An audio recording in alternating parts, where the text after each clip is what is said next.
Hi friends, ಇವತ್ತು ನಮ್ಮ ಜೊತೆಗೆ ಸುಕ್ಷಾ ಇದ್ದಾಳೆ. ಸೊ ಇವಳು 10th 99.52% ತೆಗೆದು ರಾಜ್ಯಕ್ಕೆ 4ನೇ ಸ್ಥಾನ ಬಂದಾಳೆ. ಸೊ ಇವಳು ಪ್ರಿಪ್ರೇಷನ್ಸ್ ಹೇಗಿತ್ತು ಏನು ಅಂತ ಅವಳ ಹತ್ರನೇ ಕೇಳೋಣ ಬನ್ನಿ. ಹಾಯ್ ಸುಕ್ಷಾ. ಹಾಯ್ ಅಕ್ಕ. ಕಂಗ್ರ್ಯಾಚುಲೇಷನ್ಸ್. Thank you.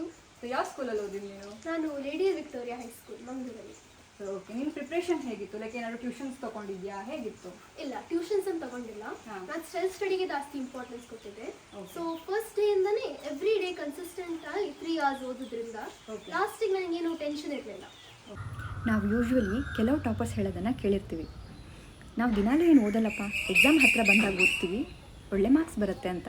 ಆದರೆ ಇವಳು ಹೇಳಿದ್ದು ಒಬ್ಸರ್ವ್ ಮಾಡಿದ್ರೆ ದಿನಾಲೂ ಸ್ಕೂಲಿಂದ ಬಂದಮೇಲೆ 3 hours ಕನ್ಸಿಸ್ಟೆಂಟಾಗಿ ಓದ್ತಿದ್ದೆ ಅಂತ. ಇಲ್ಲಿ ದಿನಾಲೂ 3 hours ಓದ್ತಿದ್ದಿದ್ದೇ ಸೀಕ್ರೆಟ್. ಸಣ್ಣ ಸಣ್ಣ ಸ್ಟೆಪ್ಪು ದಿನಾಲೂ ತೊಗೊಂಡಾಗ ಒಂದು ದೊಡ್ಡ ಸಕ್ಸಸ್ಸನ್ನು ಕಾಣೋಕ್ಕಾಗತ್ತೆ. ಇವಳು ಹೆಂಗೆ ಟೈಮ್ ಟೇಬಲ್ ಮಾಡಿದ್ಲು, ಇದ್ರ ಬಗ್ಗೆ ನಾಳಿನ ವೀಡಿಯೋದಲ್ಲಿ ನೋಡೋಣ.